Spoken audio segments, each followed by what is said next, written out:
हमारा maths basic है। और मैथ्स बेसिक में पिछली बार हमने बहुत अच्छी सी चीज पढ़ी थी, चिन्हों की जानकारी। तो चिन्हों की जानकारी में हमने आपको बताया था कि चिन्हों का जोड़ तथा घटाना, और उसके बाद बताया था चिन्हों का गुणा तथा भाग। तो आप जरूर इसकी प्रैक्टिस कर लिए होंगे, क्योंकि ये बहुत इंपॉर्टेंट है। अगर आपको चिन्ह आ रहा है तो समझो मैथ्स की बहुत सारी चीजें आपकी आसान हो जाती हैं। आज हम लोग एक बहुत अच्छी चीज और पढ़ने जा रहे हैं, और वो है भिन्न। ज्यादातर मैं देखता हूँ कि कुछ चीजें ऐसी हैं जहां पे स्टूडेंट आके मैथ उनको जो कठिन लगता है, इसलिए लगता है क्योंकि कुछ बेसिक चीजें हैं जो उनको नहीं आती हैं। जैसे अगर मान लीजिए कि कोई स्टूडेंट है, अगर मैं उसको बोलूं कि आपको क्या करना है, आपको ये जोड़ना है। चलिए मैं आपको दिखाता हूं। एक स्टूडेंट है, उसको बोला कि 2/3 है ना, उसमें 5/6 जोड़ना है। तो जोड़ना उसको आता है, उसने जोड़ सीखा हुआ है। तो ज्यादातर स्टूडेंट पता है इसको कैसे जोड़ते हैं। ये देखो ऐसे जोड़ेंगे, बोलेंगे सर इधर प्लस है तो आप एक काम करो, 2 में 5 जोड़ दो 7 हो जाएगा, और 3 में 6 जोड़ दो 9 हो जाएगा। कैसे जोड़ेंगे? 2 में 5 जोड़ के 7 कर देंगे, 3 में 6 जोड़ के 9 कर देंगे, और बताएंगे सर ये जोड़ के हो गया। तो इतना आसान कर देते हैं गणित को, जबकि ये गलत है। इसमें ये जोड़ के 7/9 नहीं आएगा। तो ऐसे ज्यादातर क्या करते हैं, जोड़ देते हैं, घटा देते हैं। समझ रहे कि नहीं? तो ये गणित के जो नियम है वो आपको जानना बहुत जरूरी है। वही चीज मैं आपको यहाँ पे सिखाने जा रहा हूँ कि यहाँ पे 7/9 नहीं आएगा, बल्कि कितना आएगा पता है? यहाँ पे आएगा 9/6। कितना आएगा? 9/6। या इसको भी काटेंगे तो 3/2। कैसे काटेंगे वो भी मैं बताऊंगा। देखिए ये आंसर आएगा। अब आप तो जोड़ रहे थे 5 2 7/6, 3 9 जोड़ रहे थे, तो आपको तो 7/9 आ रहा था, जबकि आंसर कितना है? 3/2 है। तो कैसे ये आंसर 3/2 आएगा, इसी की जानकारी यहाँ पे आपको दी जा रही। बहुत ध्यान से पढ़िएगा। अगर आपको, क्योंकि मैं देखता हूँ कि जैसे ही कोई बटे वाली संख्या आती है, तो 10वीं का भी एक स्टूडेंट रहेगा तो वो भी बोलेगा सर ये बटे वाला है, मेरे को नहीं आएगा। पहले ही हाथ उठा देते हैं, बोलते हैं नहीं आएगा। क्यों नहीं आएगा भैया? सीखो तो। चलिए सीखते हैं फिर। भिन्न क्या सीखने जा रहे हैं? भिन्न। तो भिन्न का रूप कैसा होता है? भिन्न का रूप हमेशा बटे के रूप में होता है। भिन्न बराबर अंश बटे हर, ऐसा अंश बटे हर। ऊपर मैं ऐसा क्यों लिख रहा हूं? क्योंकि ये बटे का निशान है, और उसके ऊपर वाली जो संख्या रहती है उसको अंश बोलते हैं, और नीचे वाली संख्या को हर बोलते हैं। तो ये तो भिन्न का रूप हो गया। जैसे अगर चलो मैं यहाँ एक उदाहरण ले लेता हूं। जैसे 4/5 क्या है? एक भिन्न है। ओके, 4 क्या है? 5 क्या है? भिन्न है। तो भिन्न को कैसे, पहला पॉइंट है भिन्न को कैसे सरल करेंगे। देखो हम बहुत सारी चीजें सीखने जा रहे हैं यहाँ पे। हम सीखेंगे भिन्न को कैसे सरल करते हैं, भिन्न को कैसे जोड़ते हैं, भिन्न को कैसे घटाते हैं, भिन्न का गुणा कैसे करते हैं, भिन्न का भाग कैसे करते हैं। बहुत सारी चीजें पढ़ने जा रहे हैं। तो उसमें सबसे पहली चीज हम पढ़ रहे हैं कि भिन्न को सरल कैसे करते हैं। सरल करने का मतलब क्या है? यहाँ देखिए, भिन्न को, किसी भिन्न को सरल करने का क्या अर्थ है? उस भिन्न के अंश तथा हर के सामान्य अभाज्य गुणनखंडों को काटना। उसमें कुछ ऐसे अभाज्य गुणनखंड रहते हैं जिनको हमें क्या करना है? काटना है। अब प्रॉब्लम आ गया, यहाँ पे एक शब्द आ गया कि अभाज्य गुणनखंड क्या होता है। तो अभाज्य संख्या आपको जानना है। अभाज्य संख्या मैं आपको बता चुका हूं, लेकिन एक बार फिर से देखिए अभाज्य संख्या क्या होती है। अभाज्य संख्या को ध्यान से समझिए, क्योंकि आपको जब भी किसी संख्या को काटना है तो हमेशा अभाज्य संख्या से ही काटना है। किसी संख्या को किससे काटना है? हमेशा अभाज्य संख्या से।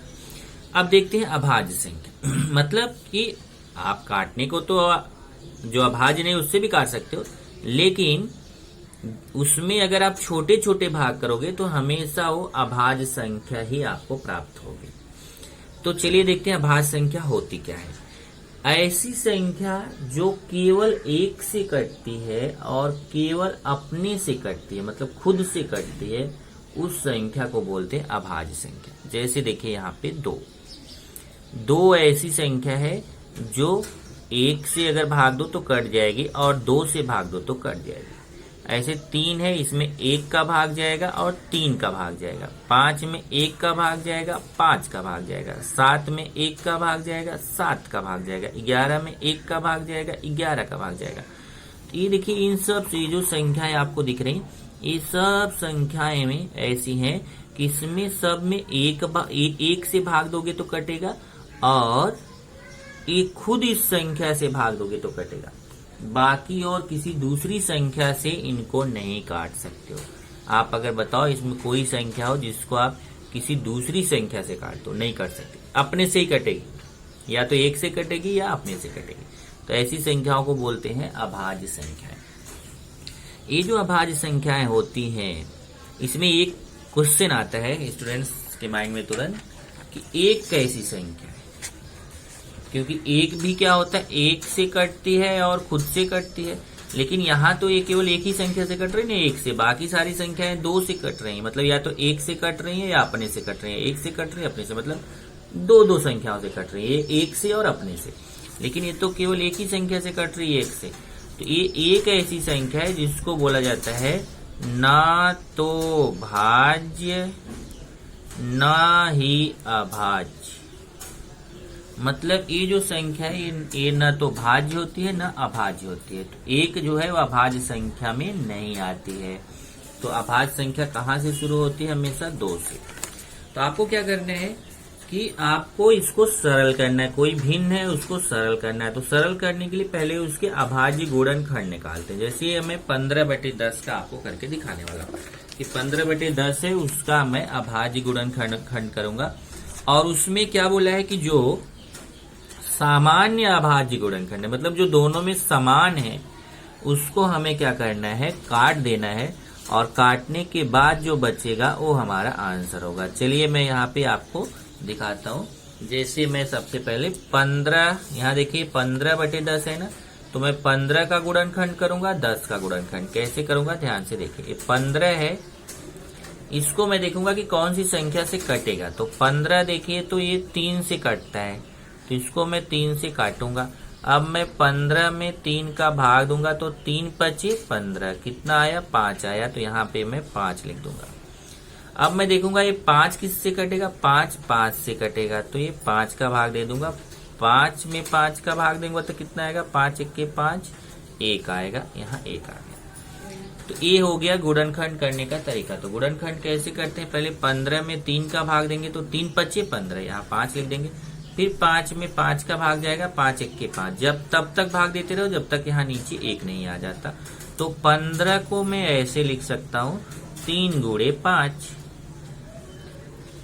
आप चेक करिए, 3 × 5 = 15। ऐसे ही चलिए मैं 10 का करता हूँ। 10 किससे कटेगा? 2 से कटेगा। तो 10 में मैं 2 का भाग दूंगा। ये देखिए 10 में 2 का भाग, 2 × 5 = 10, कितना आया? 5 आया। तो यहाँ 5 आ गया। अब 5 किससे कटेगा? 5 से ही कटेगा। तो 5 में 5 का भाग दूंगा तो 5 × 1 = 5। ये देखिए भाग देने में कितना आता है? 1। तो इसका मतलब 10 का जो गुणनखंड हो गया वो हो गया 2 × 5। तो 15 का गुणनखंड क्या हुआ? 3 × 5। देखिए 3 × 5 = 15। और 10 का गुणनखंड क्या हुआ? 2 × 5, मतलब 2 × 5 = 10। चलिए इसको मैं यहाँ पे लिखूंगा। 15 का गुणनखंड क्या आया? 3 × 5। और 10 का गुणनखंड क्या आया? 2 × 5। अब आपने इसका गुणनखंड कर लिया। इसको क्या बोलते हैं? इसको बोलते हैं गुणनखंड करना। तो आपने इसका गुणनखंड कर लिया। अब गुणनखंड करने के बाद जब आप देखोगे तो इसमें आपको देखना है सामान्य ऐसा कौन सा है जो दोनों, ऐसी कौन सा अंक है जो ऊपर नीचे दोनों जगह दिख रहा है, उसको बोलते हैं सामान्य अभाज्य गुणनखंड। इसको बोलेंगे सामान्य गुणनखंड बोल दो। तो ये देखिए, इसमें ऊपर यहाँ पे भी 5 दिख रहा है, यहाँ पे भी 5 दिख रहा है, दोनों जगह 5 दिख रहा है। तो ये 5 जो है वह सामान्य गुणनखंड है। इसको मैं ऐसे काट दूंगा। ये देखिए 5 को काट दिया। अब 5 को काट दिया तो बचा कितना, 3/2। तो 15/10 का सरल रूप क्या हो गया, 3/2। समझ में आया। चलिए ऐसे ही अगला निकालते हैं, 28/70। तो मैं पहले 28 के छोटे छोटे भाग करूंगा। चलिए मैं 28 के छोटे छोटे भाग करके दिखाता हूं। 28 में 2 का भाग जाएगा, तो 28 में मैं 2 का भाग दूंगा, 2 1 के 2, 8 उतारूंगा, 2 चौका 8। तो 28 में मैं 2 का भाग दूंगा तो 14 आएगा। अब 14 में फिर 2 का भाग जाएगा, 2 सत्ते 14। 14 में 2 का भाग देंगे, 2 सत्ते 14, कितना आएगा, 7 आएगा। अब 7 में किसका भाग जाएगा, 7 का भाग जाएगा, 7 1 7। इस तरीके से 28 का गुणनखंड हो गया 2 × 2 × 7। तो ये 28 का गुणनखंड। अब मैं 70 का गुणनखंड करूंगा। चलिए 70 का गुणनखंड करता हूं। पहले 70 में मैं 2 का भाग दूंगा। चलिए मैं 70 में 2 का भाग देता हूं। 2 तिया 6, घटाया तो 1 0, 2 पच्चे 10। तो 70 में मैं 2 का भाग दिया तो 35 आया। तो यहाँ देखिए 70 में 2 का भाग देंगे तो यहाँ 35 आया, 35 लिख देंगे। अब 35 में 5 का भाग जाएगा, तो इसमें मैं 5 का भाग देता हूँ और यहाँ पे 35 में 5 का भाग दूंगा, 5 सत्ते 35, तो 7 आएगा। तो 35 में 5 का भाग दूंगा तो 7 आएगा। अब 7 में किसका भाग जाएगा, 7 का जाएगा, तो 7 1 7। इस तरीके से 70 का गुणनखंड हो जाएगा 2 × 5 × 7, 2 × 5 × 7। 28 का गुणनखंड हुआ 2 × 2 × 7 और 70 का गुणनखंड हुआ 2 × 5 × 7। चलिए लिखते हैं, 28 का गुणनखंड हो गया 2 × 2 × 7 और 70 का गुणनखंड हो गया 2 × 5 × 7। अब इसमें देखते हैं क्या कटता है। तो यहाँ पे देखेंगे तो देखिए 2 कटेगा और 7 कटेगा, तो बचेगा कितना, बचेगा ये ऊपर 2 और नीचे 5। समझ में आ रहा है क्या करने। चलिए अगला करते हैं, 66/121। तो पहले मैं 66 का गुणनखंड करूंगा फिर 121 का। चलिए करते हैं। पहले 66 में मैं 2 का भाग दूंगा, तो 2 तिया 6, 2 तिया 6, 33 आएगा। फिर 33 में 3 का भाग जाएगा, 3 1 के 3, 3 1 के 3, 11 आएगा। भाग दे लोगे आप, और 11 से कटेगा, 11 1 के 11। तो 66 का गुणनखंड हो जाएगा 2 × 3 × 11। इसका हो गया 2 × 3 × 11।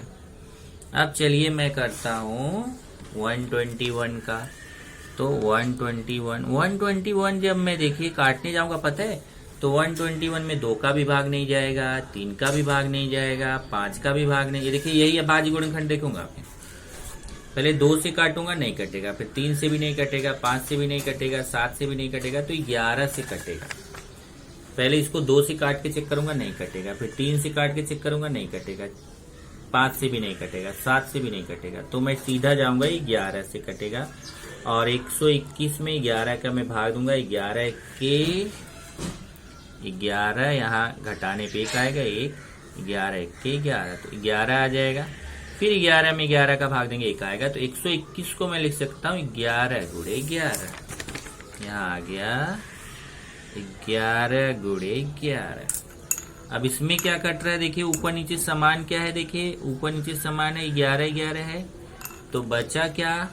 अब इसमें देखिए ऊपर अब कुछ नहीं कट रहा, ऊपर 2 × 3 बच रहा है और नीचे 11 बच रहा है। अब इसका गुणा करके लिख दो 6/11। ऐसे ही 91/65 है। 91 के छोटे छोटे भाग करेंगे तो ये 7 से कटेगा, तो 91 में मैं 7 का भाग देने जा रहा हूँ। 7 1 के 7, 2 1, 7 3 21, तो कितना आएगा 13। 13 में फिर 13 का भाग जाएगा, 13 एक के 13, तो 91 को मैं 7 गुणे 13 लिख सकता हूँ। 91 को लिख दिया 7 गुणे 13। ऐसे 65 है, 65 को मैं लिखने चल रहा हूँ। 65 का मैं छोटा छोटा भाग करूंगा। 65 जो है ना वो 5 से कटेगा, बराबर। देख लीजिए यहाँ पे 65 है तो 65 किससे कटेगा, 5 से। तो 65 में मैं 5 का भाग दूंगा, 5 एक के 5, घटाऊंगा 1 के 5 उतार लूंगा, 5 तिया 15, तो 13 आएगा। 65 में 5 का भाग देंगे 13 आएगा। 13 में फिर 13 का भाग जाएगा तो 1 आएगा। तो 65 को लिख सकते हैं 5 गुणे 13। 65 को लिख दिया 5 गुणे 13।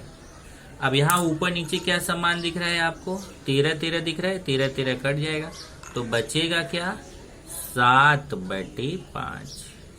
ये मैंने आपको सिखा दिया कि कैसे अगर कोई भिन्न जो है उसको हमें सरल करना है तो सरल कैसे कर सकते हैं। उसको ऐसे काट, उसके जो अभाज्य गुणनखंड है ऊपर नीचे उसको काट के उसको हम सरल कर सकते हैं।